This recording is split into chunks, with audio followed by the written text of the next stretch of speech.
Olá, seja bem-vindo a mais uma aula de Panorama Bíblico do Novo Testamento. Hoje nós vamos falar do livro de Atos. Nós terminamos de ver os Evangelhos e agora falaremos do livro de Atos dos Apóstolos, também um livro narrativo. Enquanto os Evangelhos narraram e foram um registro biográfico da vida de Jesus, Atos narra a vida da igreja, os acontecimentos com a igreja do Senhor Jesus no seu início, no primeiro século. E nós temos então aqui essa continuidade, por assim dizer, do Evangelho de Lucas. Isso porque o autor de Atos é o próprio Lucas. Você que não acompanhou a aula deste Evangelho, do Evangelho de Lucas, só acessar lá o nosso canal no YouTube, Igreja Presbiteriana dos IPs, ir até a playlist Panorama Bíblico do Novo Testamento, e então você vai ter ali um detalhe maior, talvez, dessa figura do personagem de Lucas. Lucas foi um dos grandes companheiros do apóstolo Paulo, esteve com o apóstolo Paulo desde a segunda viagem, encerra a vida do apóstolo Paulo quando já no seu fim, na segunda prisão em Roma, é com Lucas que ele está ali na prisão. Então este servo de Deus, médico gentil, escreve o seu evangelho e também escreve como continuidade o livro, a narrativa de Atos. Para quem Lucas escreve? Lucas está escrevendo para Teófilo, ele já havia escrito, destinado o seu primeiro evangelho a Teófilo, um gentil, autoridade do Império Romano. Então, quando o texto usa lá em Lucas, excelentíssimo Teófilo, é uma menção honrosa a alguém que ocupava um alto cargo no Império Romano. Feito isso, então, nós temos a ciência, a ideia de que Teófilo está representando, na verdade, todo um grupo de gentios a quem Lucas pretende atingir por meio dos seus escritos. Por que Lucas escreve tanto o seu evangelho quanto o livro de Atos? A ideia, em dias de perseguição, estamos falando aí próximo do ano 64, então o período em que a igreja começaria a ser perseguida pelo Império Romano, logo depois de Roma ser incendiada. Então nós estamos falando aqui de uma defesa que Lucas vai fazer da pessoa do Senhor Jesus Cristo no seu evangelho e da igreja agora na sua narrativa no livro de Atos. Então nós temos aqui esse testemunho de Lucas acerca da seriedade do trabalho da igreja. Então pense num contexto de perseguição, onde muitos estavam falando, caluniando a igreja, caluniando o nosso Cristo.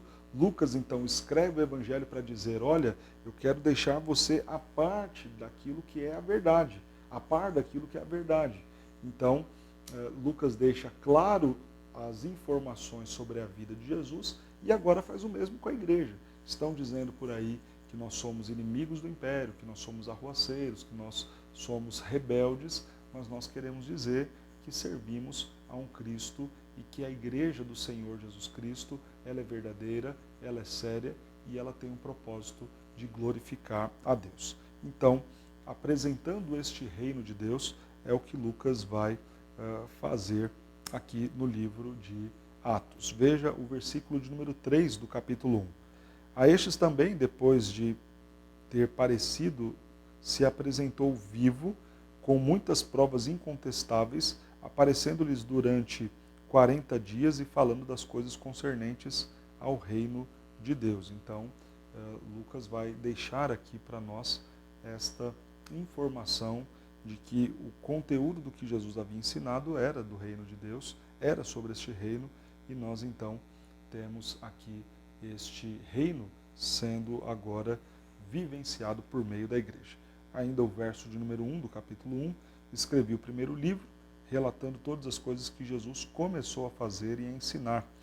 Destaque para essa expressão, começou a fazer e ensinar, porque essa obra e continuidade desta obra de ensino será feita agora pela igreja. Então essas são as informações que nós temos. Algumas características interessantes a serem destacadas aqui. Mais uma vez, a precisão e a qualidade do registro de Lucas em contar a história da igreja ele faz isso, e é o único livro que nós temos narrativo desse tempo da igreja, logo depois da morte e ressurreição do Senhor Jesus, da ascensão de Jesus. Então, em todo o Novo Testamento, esse foi o único livro que se dedicou a fazer isso, e Lucas foi preciso, mais uma vez, em fazê-lo, da mesma forma que ele havia já nos entregue no seu Evangelho o relato mais detalhado da vida de Jesus. Nós temos aqui também um relato mais detalhado da vida da igreja, isso feito pelo apóstolo, isso feito por Lucas aqui no seu texto. Outra questão interessante, além desse detalhamento, é que o livro de Atos pode ser visto a partir sempre de duas figuras. Veja, primeiro, dois lugares, a história em Jerusalém e no restante do mundo. Depois, você tem duas pessoas, dois personagens, a liderança de Pedro e a liderança de Paulo. Depois, duas grandes igrejas, a igreja de Jerusalém, a igreja de Antioquia. Então, esse cenário, né, a história sendo contada a partir desses pontos, são bem interessantes serem vistos aqui no livro, né, como vai sendo contada a história da igreja a partir de um lugar, de um personagem, de uma igreja local. Nós temos isso aqui, então, no livro de Atos. Né? Muitas das informações contextuais foram entregues quando nós comentamos o livro de Lucas, por isso nós vamos passar direto à exposição do esboço aqui do livro de Atos, né? Para entender parte a parte desse livro. Estamos seguindo o livro do Gordon Fee e do Douglas Stuart, e eu quero compartilhar com vocês a forma como ele vai expondo o livro de Atos para a gente. Capítulo 1 ao capítulo 6, nós temos aí essas primeiras boas novas do Evangelho sendo proclamadas em Jerusalém. Então, o registro da ascensão do Senhor Jesus, a ordem de Jesus para que eles permanecessem em Jerusalém até a descida do Espírito Santo, o dia de Pentecostes, Atos capítulo 2, então nós temos aí a descida do Espírito Santo, a capacitação da igreja, a mudança de postura dos apóstolos, eles agora dispostos e indo sem titubear, sem ter medo, ao contrário do cenário da crucificação, agora com ousadia e revestidos do poder do Espírito, eles vão pregar e proclamar a palavra de Deus. Nós temos o nascimento da igreja, com muitas pessoas se convertendo, né?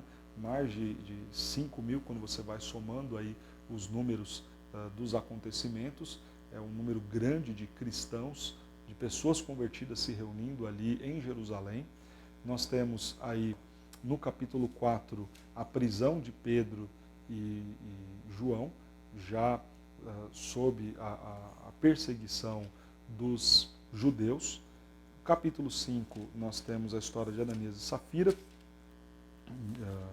e novamente o cenário de prisão dos apóstolos, né? Então a igreja continua sendo perseguida e esse vai ser o cenário em todo o livro de Atos. Capítulo 6, a instituição dos diáconos. Capítulo 7, a morte de Estevão. Nós temos ainda mais asseverada essa perseguição. Então, todos esses acontecimentos ainda em Jerusalém. Do capítulo 6 em diante, até o capítulo 9, quando a igreja começa a sofrer muita perseguição em Jerusalém, então essas boas novas chegam também na Judéia e Samaria. E nós temos o registro, então, agora na Judéia e também o registro de samaritanos se convertendo. Então, à medida que a igreja passou a ser perseguida, ela vai atendendo aquele comissionamento que o Senhor havia feito em Atos 1:8. Recebereis poder ao descer sobre vós o Espírito Santo, sereis minhas testemunhas em Jerusalém, Judéia, Samaria e até os confins da terra. Nos parece que esta igreja, enquanto encontrou uma condição cômoda em Jerusalém, ali em Jerusalém ela permaneceu. Mas a partir do momento que ela começou a sofrer dura perseguição dos judeus, então essa igreja começa a se espalhar, principalmente depois da morte de Estevão, e aí você tem o evangelho chegando a Samaria, e depois, no capítulo 9 até o capítulo 12, já essa boa nova se espalhando aos gentios. Capítulo 12 em diante, então veja, nós vamos vendo essa progressão da caminhada da igreja. Os primeiros capítulos, muito destaque aos acontecimentos em Jerusalém e, por conta disso, a vida de Pedro e a igreja de Jerusalém. E agora, a partir do capítulo 12, quando nós temos aí essa mudança, Paulo vai ser convertido, e nós vamos ver o registro disso no capítulo de número 9, e no capítulo 12 nós já temos aí o cenário mudando, aparecendo agora a igreja de Antioquia, e nós temos agora, no capítulo 13, a igreja de Antioquia enviando Saulo e Barnabé para as primeiras viagens, né, para as primeiras missões mundo afora. Então, Judeia, Samaria e até os confins da terra. Então você tem do capítulo 12 ao capítulo 16 as boas novas se espalhando até a Ásia, capítulo 16 até o capítulo 19 por toda a Europa, capítulo 19 até o capítulo 28, essas boas novas do Evangelho, né, por meio da vida do apóstolo Paulo, chegam também a Roma. Então você tem aí essa descrição, essa narrativa mostrando o desenvolvimento da igreja, bem como também da pregação do Evangelho. Nós aprendemos muito com o livro de Atos, principalmente todas as bases para a nossa visão missionária, né? O livro de Atos é o grande manual missionário que temos para nossas igrejas. Temos ali também muitas normas, muitos bons princípios para nós aplicarmos a liderança da igreja, a instituição dos diáconos, a visão conciliar apresentada no capítulo 5, a própria visão missionária dos capítulos 13 em diante. Temos muito a aprender neste livro. Mas esta uma narrativa contando justamente essa evolução proposta no capítulo 1, versículo 8. Jerusalém, Judeia, Samaria e até os confins da terra.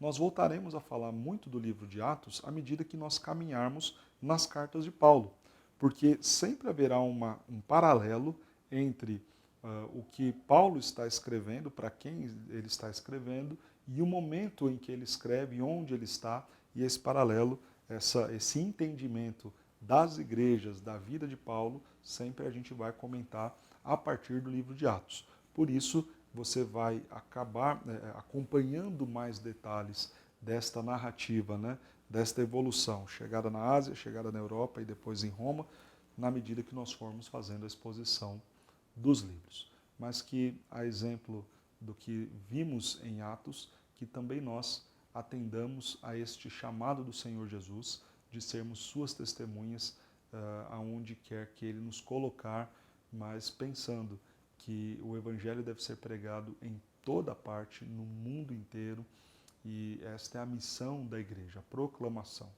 Os atos de Jesus não acabaram, continuaram por meio da igreja. Os atos dos apóstolos não terminaram, seguem conosco. Nós somos esses que dão agora continuidade aos atos dos apóstolos, não mais na figura apostólica, porque essas era exclusiva daqueles que testemunharam e acompanharam o Senhor Jesus Cristo, mas observando a tradição apostólica, a Sagrada Escritura e aquilo que o Senhor Jesus nos ensinou. Que Deus nos abençoe e nos capacite então nesta missão. Deus te abençoe.